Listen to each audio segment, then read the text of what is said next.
Hello students, welcome to my channel. तो आज के इस वीडियो में हम लोग पढ़ने वाले हैं कोलिगेटिव प्रॉपर्टीज़, जिसे हिंदी में अनुसंख्य गुणधर्म बोला जाता है। तो चलिए शुरू करते हैं। ये कोलिगेटिव प्रॉपर्टीज़ होता क्या है? Colligative properties of solutions are properties that depends upon the concentration of solute but not upon the nature of the solute. मतलब क्या हुआ कि किसी विलयन की कोलिगेटिव प्रॉपर्टीज जो होता है वो निर्भर करता है कंसंट्रेशन ऑफ सॉल्यूट पर, ना कि नेचर ऑफ द सॉल्यूट, यानी कि सॉल्यूट की प्रकृति कैसी है उस पर निर्भर नहीं करता कोलिगेटिव प्रॉपर्टी, बल्कि सिर्फ विलय की सांद्रता पर ही निर्भर करता है। ठीक है, अब हम लोग कोलिगेटिव प्रॉपर्टीज़ के अंदर वेरियस टाइप ऑफ प्रॉपर्टीज़ पढ़ेंगे। ठीक है, तो इसमें फर्स्ट है relative lowering of vapour pressure, दूसरा है elevation of boiling point, third है हमारा depression of freezing point, fourth है ऑस्मोटिक प्रेशर। ठीक है, अब ये सभी जो हैं कोलिगेटिव प्रॉपर्टीज़ के वेरियस टाइप है। अब हम इन सभी को एक एक करके डिटेल में पढ़ने वाले हैं, और ये जो प्रॉपर्टीज़ हैं ये सभी प्रॉपर्टीज़ के माध्यम से हम डिटरमाइन करना सीखेंगे मोलर मास। ठीक है, तो चलिए शुरू करते हैं। हमारा पहला प्रॉपर्टी है relative lowering of vapour pressure. देखिए यहाँ पे when non volatile solute are added in a solution they reduce the tendency of solvent molecule to escape into the vapour phase. मतलब किसी विलयन के अंदर जब नॉन वोलाटाइल सॉल्यूट उपस्थित होता है तब वो जो नॉन वोलाटाइल सॉल्यूट जो होता है वो सॉल्वेंट मॉलिक्यूल की जो टेंडेंसी होती है वाष्प बनने की वो कम हो जाती है, क्योंकि सरफेस के ऊपर नॉन वोलाटाइल सॉल्यूट भी मौजूद हो जाता है। इसलिए नॉन वोलाटाइल सॉल्यूट हम लोग जानते ही हैं कि वैसा सॉल्यूट जो कि वाष्प में नहीं बदलता हो। ठीक है, मतलब जिसका वाष्प नहीं बनता हो वो नॉन वोलाटाइल कहलाता है। इसी कारण क्या होता है कि सॉल्वेंट मॉलिक्यूल का जो टेंडेंसी होता है वाष्प बनने की जो दर होती है वो कम हो जाती है, क्योंकि सॉल्यूशन के अंदर हमारा क्या मौजूद हो गया है, नॉन वोलाटाइल सॉल्यूट। ठीक है, सेकेंड पॉइंट देखिए, the vapour pressure of the solvent molecule will also reduce. इसका मतलब क्या हुआ कि वेपर प्रेशर जो सॉल्वेंट का होता है वो क्या हो जाएगा, वो भी कम हो जाएगा। क्यों? क्योंकि वाष्प बनने का जो दर था वो कम हो गया। जब वाष्प ही नहीं बन रहा है अधिक मात्रा में तो उस वेपर का प्रेशर कहाँ लगेगा, तो इसलिए वेपर का प्रेशर में भी कमी आ जाती है। ठीक है, तो इसलिए वेपर के द्वारा भी लगाया गया प्रेशर भी कम हो जाता है, क्योंकि वाष्प बनने की जो प्रक्रिया है वो भी कम हो गई है। तो इसलिए जब वेपर ही कम बन रहा है तो दाब भी कम लगेगा। ठीक है, नेक्स्ट पॉइंट देखिए, the relative lowering of vapour pressure is the ratio of lowering of vapour pressure to the vapour pressure of pure solvent. मतलब क्या है कि relative lowering of vapour pressure क्या है, वो रेशियो होता है लोअरिंग ऑफ वेपर प्रेशर और vapour pressure of pure solvent के। ठीक है, इस स्टेटमेंट को अब हम अच्छे से समझने का प्रयास करेंगे कि ये जो स्टेटमेंट है वो कहा क्या जा रहा है इन तीन सिस्टम के द्वारा। देखिए यहाँ पे हमने तीन सिस्टम बनाया है। ठीक है, एक में हमारा सॉल्वेंट है ए, ठीक है, जो कि वोलाटाइल इन नेचर है। वोलाटाइल इन नेचर कहने का मतलब क्या हुआ कि ये जो सॉल्वेंट है वाष्प में कन्वर्ट हो सकता है। ठीक है, और यहाँ पे दूसरा सिस्टम में हमने यहाँ पे बी लिया है, सिस्टम बी, जो कि सॉल्यूट है, और सॉल्यूट हमारा कैसा है, नॉन वोलाटाइल इन नेचर है, जो कि वाष्प में नहीं बनेगा। ठीक है, अब यहाँ पे जो सॉल्यूशन तैयार होगा वो ए बी का। ठीक है, तो यहाँ पे क्या हो जाता है कि जब सॉल्वेंट हमारा वोलाटाइल इन नेचर है तो जाहिर सी बात है कि ये जो सॉल्वेंट है वाष्प बनेगा, इसका वेपर बनेगा। तो ये जो कण आपके छोटे छोटे नज़र आ रहे हैं ये वाष्प के कण हैं। ठीक है, किसका, सॉल्वेंट ए के। इस सिस्टम में क्या है कि इस सिस्टम के अंदर सिर्फ प्योर सॉल्वेंट ए है जो कि वोलाटाइल इन नेचर है। तो इस सरफेस पे पूरे जगह ऊपरी सतह पे जो है सिर्फ सॉल्वेंट के मॉलिक्यूल होंगे, और सॉल्वेंट के मॉलिक्यूल जब होंगे तो वेपर भी सॉल्वेंट के मॉलिक्यूल का ही बनेगा। ठीक है, तो ज़्यादा से ज़्यादा मात्रा में यहाँ पे वेपर बनेगा। ठीक है, तो वेपर ज़्यादा मात्रा में बनेगा तो प्रेशर भी इस सिस्टम के ऊपर ज़्यादा ही लगेगा, सॉल्वेंट का, वेपर प्रेशर भी ज़्यादा लगेगा। और यहाँ पे ये जो नॉन वोलाटाइल जो सॉल्यूट है ये तो वाष्प में बन नहीं रहा है, अब इसको क्या करते हैं, ये इसमें मिक्स कर देते हैं सॉल्वेंट में, ठीक है। तो यहाँ जो तैयार सॉल्यूशन जो होगा वो इस प्रकार होगा कि सरफेस के ऊपर हमारा नॉन वोलाटाइल सॉल्यूट भी मौजूद हो जाएगा और वोलाटाइल सॉल्वेंट भी मौजूद है। तो जो वोलाटाइल सॉल्वेंट है वो तो वाष्प में बनेगा और जो नॉन वोलाटाइल है वो तो वाष्प में बन नहीं रहा है, लेकिन इसका सॉल्वेंट के जगह को ऑक्यूपाई कर लिया है सरफेस के ऊपर। तो यहाँ पे जितनी मात्रा में सॉल्वेंट अपने प्योर स्टेट में था सरफेस के ऊपर, इसके कंपैरिजन में यहाँ पे अब यहाँ इस सरफेस के ऊपर जो है सॉल्वेंट के मॉलिक्यूल कम हो गए। तो कम हो गए सॉल्वेंट के मॉलिक्यूल, तो इसका मतलब जो वेपर बन रहा था सॉल्वेंट का इस सिस्टम में अब यहाँ पे कमी हो जाएगी, क्योंकि वाष्प में जो सरफेस के ऊपरी सतह पे जो भी लेयर रहता है वही वाष्प में बनता है। तो यहाँ पे जब सॉल्वेंट का मॉलिक्यूल कम हो गया तो कम वाष्प बनेगा, तो जब कम वाष्प बनेगा तो वेपर प्रेशर भी कम लगेगा, ठीक है। तो यही बात कहा जा रहा था इस स्टेटमेंट में कि लोअरिंग ऑफ वेपर प्रेशर, क्योंकि जब सॉल्यूट को नॉन वोलाटाइल सॉल्यूट को जब सॉल्वेंट में मिलाते हैं तो लोअरिंग हो जाता है वेपर प्रेशर, यानी कम हो जाता है, ठीक है। तो कितना कम होता है, तो इस जो यहाँ पे जो वेपर प्रेशर था वो ज़्यादा था और यहाँ पे कम है, तो इसमें से इसको माइनस कर देंगे तो वो लोअरिंग ऑफ वेपर प्रेशर निकल जाएगा और उसको डिवाइड कर देंगे, यानी ratio of lowering of pure solvent, ठीक है। तो इसका जो वेपर प्रेशर था अपने प्योरेस्ट फॉर्म में उससे डिवाइड कर देंगे तो हमारा relative lowering of vapour pressure निकल कर आ जाएगा, ठीक है। और ये जो P नॉट A है, यानी कि जब सॉल्वेंट अपने प्योरेस्ट फॉर्म में रहता है तो वहाँ पे वेपर प्रेशर ज़्यादा होता है, तो वहाँ पे जो वेपर प्रेशर होगा प्योरेस्ट फॉर्म में अपने सॉल्वेंट का, तो वो P नॉट A से हम लोग रिप्रेजेंट करते हैं, जिसे हम लोग vapour pressure of pure component A यानी सॉल्वेंट को कहते हैं, ठीक है। अब हम लोग relative lowering of vapour pressure के अंदर हम लोग राउल्ट्स लॉ के फॉर्मूले का इस्तेमाल करते हुए आगे सॉल्व करेंगे। तो देखिए यहाँ पे from Raoult's law for any solution the partial vapour pressure of each volatile component in the solution is directly proportional to its mole fraction.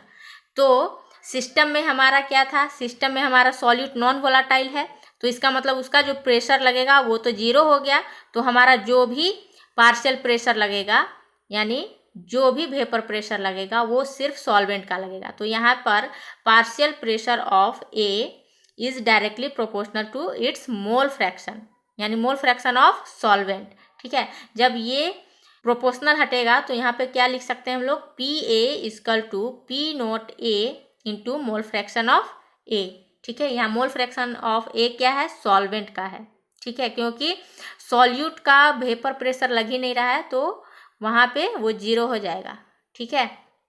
और इस इक्वेशन को हम लोग फर्स्ट मान लेते हैं, ठीक है। अब इसे और आगे सॉल्व करते हैं। यहाँ पे देखिए the reduction in the vapour pressure of solvent is given as, जैसे यहाँ पे देखिए सिस्टम में अभी हमने कहा कि P नॉट A यानी कि जब सॉल्वेंट अपने प्योरेस्ट फॉर्म में होता है तो उस समय वेपर प्रेशर ज़्यादा होता है, किससे, जब सॉल्यूशन बन जाता है तब, जब सॉल्यूशन बनकर तैयार होता है तो उस समय जो partial vapour pressure of solvent रहता है वो इसके अपेक्षा बहुत कम हो जाता है, ठीक है। तो यहाँ पे क्या होगा, डेल्टा PA का मान कैसे निकालेंगे, जब ये ज़्यादा है तो लोअरिंग ऑफ वेपर प्रेशर कैसे निकलेगा, ये PA इक्वल टू क्या हो जाएगा, P naught A minus PA, क्योंकि ये लोअरिंग ऑफ वेपर प्रेशर है जब सॉल्वेंट अपने प्योरेस्ट फॉर्म में था और जब सॉल्यूशन बनने के बाद जो उसका वेपर प्रेशर कितना लगा, तो हमारा लोअरिंग ऑफ वेपर प्रेशर निकल जाएगा इस फॉर्मूला से, यानी डेल्टा PA से। तो इस इक्वेशन को हम सेकेंड मान लेते हैं। अब यहाँ पे put the equation first in second we get, हमारा जो पहला इक्वेशन था उस इक्वेशन को हम इस सेकेंड इक्वेशन में इवेल्युएट कर देते हैं, तब हमें क्या मिलता है वो देखते हैं। तो यहाँ पे देखिए delta PA equal to P naught A minus PA के जगह पे हम लोग क्या लिख सकते हैं, P naught A into mole fraction of A लिख सकते हैं। अब डेल्टा PA इक्वल टू क्या हो जाएगा, P naught A into 1 minus mole fraction of A लिख सकते हैं, यानी पी ए को आप कॉमन निकाल लीजिए इसमें से। तो यहाँ पी ए कॉमन है, तो यहाँ पे क्या इसको लिख सकते हैं 1 minus mole fraction of A. ठीक है, अब हम लोग जानते हैं कि X A plus X B equal to 1 होता है, तो एक्स बी इजकल टू क्या हो सकता है 1 माइनस एक्स ए, यानी इस जगह पे 1 माइनस एक्स ए के जगह पे हम लोग एक्स बी लिख सकते हैं। ठीक है, तो delta P A equal to क्या हो जाएगा vapour pressure of pure component A into mole fraction of B. ठीक है, अब यहाँ पे डेल्टा पी ए को क्या लिख सकते हैं, ये जो पी नोट ए है इसको इसके नीचे ले आते हैं, तो यहाँ पे देखिए P naught A equal to mole fraction of B. अब यहाँ पे देखिए ये जो फॉर्मूला यानी इक्वेशन हमारा थर्ड बन गया, जो कि क्या है relative lowering of vapour pressure and is equal to the mole fraction of the solute, जो कि relative lowering of vapour pressure किसके बराबर हो गया mole fraction of the solute के बराबर हो गया। ठीक है, अब मोल फ्रैक्शन ऑफ सॉल्यूट यानी एक्स बी इजकल टू क्या लिख सकते हैं हम लोग N B divided by N A plus N B.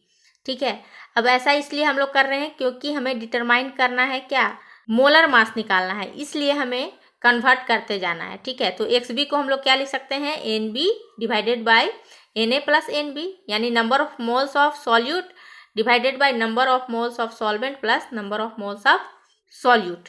ठीक है, तो यहाँ पे अब हम ये वाला फॉर्मूला यानी P naught A minus P A divided by P naught ए और ये वाला एक्स बी के जगह पे ये फॉर्मूला को पुट कर दिए। ठीक है, N B divided by N A plus N B, समझ में आ गई।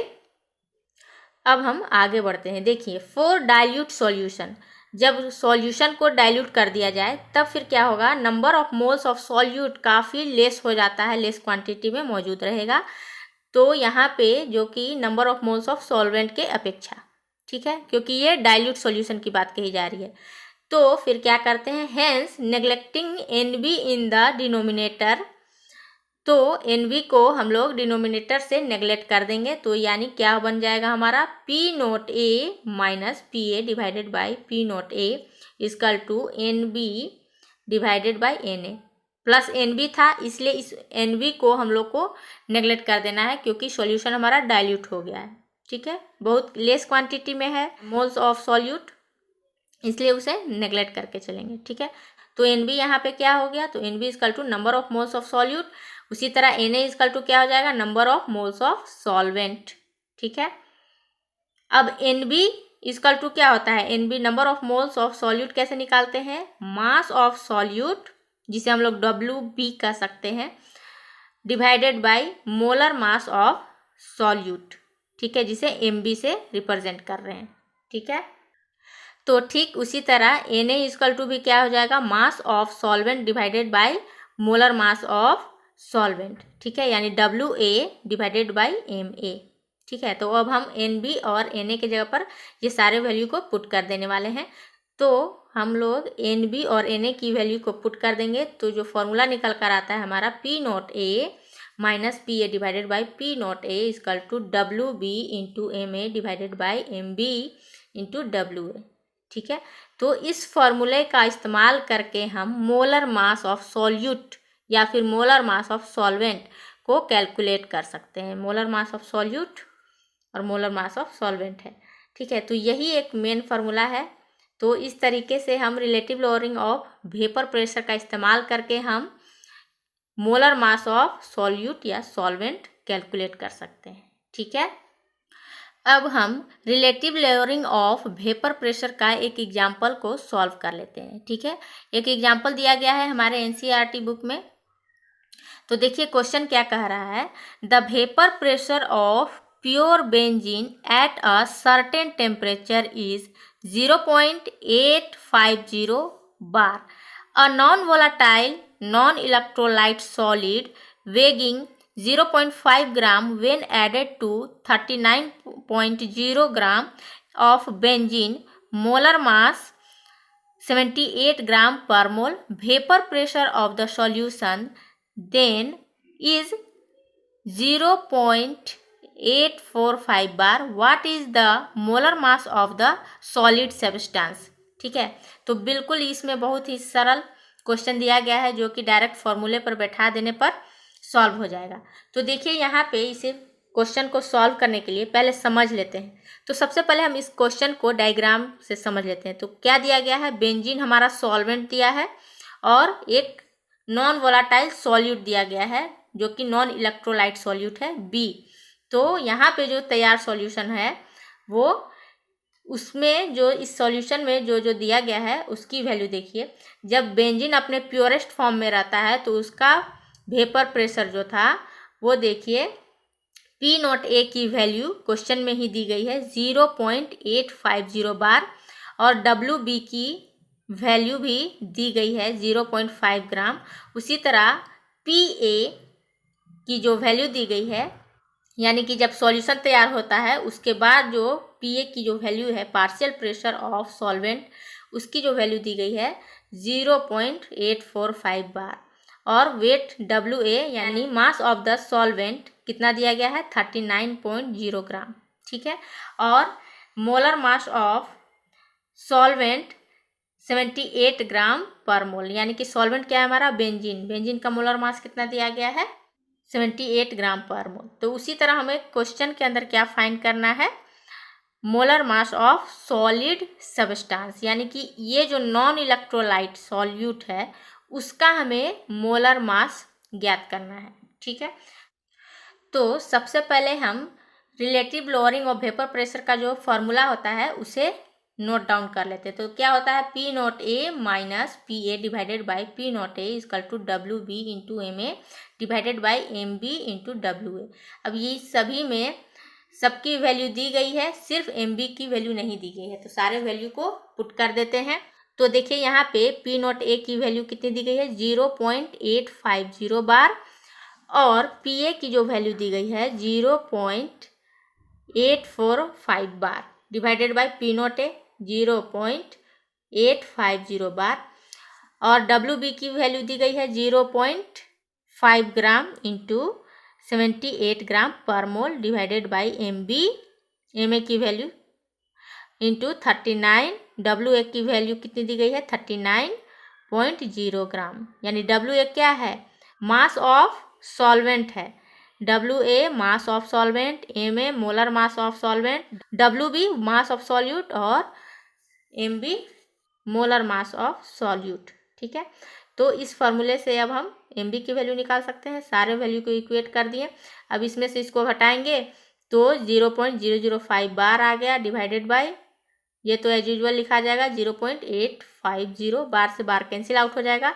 अब यहाँ पे इसको जब मल्टीप्लाई करेंगे 0.5 इंटू 78 ग्राम पर मोल को जब मल्टीप्लाई करेंगे तो 39 ग्राम स्क्वायर हो जाएगा। क्यों, क्योंकि ये ग्राम ग्राम यहाँ पे मल्टीप्लाई होगा तो इसका भी स्क्वायर हो जाएगा। ठीक है, अब ये जो मोल ऊपर था ये डिवाइडेड में है तो इसको नीचे हम लोग यहाँ पे लिख दिए हैं। अब यहाँ पे 39 ग्राम आ गया इंटू मोल। अब ये ग्राम से ग्राम का स्क्वायर जो है वो कैंसिल आउट हो जाएगा।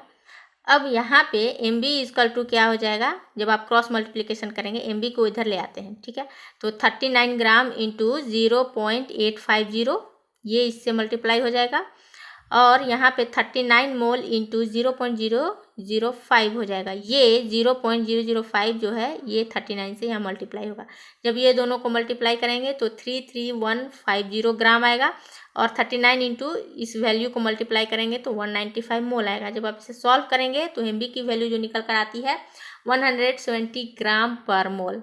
ठीक है, तो इस तरह से आप relative lowering of vapour pressure का फॉर्मूला का इस्तेमाल करके मोलर मास कैलकुलेट कर सकते हैं। ठीक है, तो आज के इस वीडियो में बस इतना ही, मिलते हैं नेक्स्ट वीडियो में, तब तक के लिए goodbye, take care, thank you.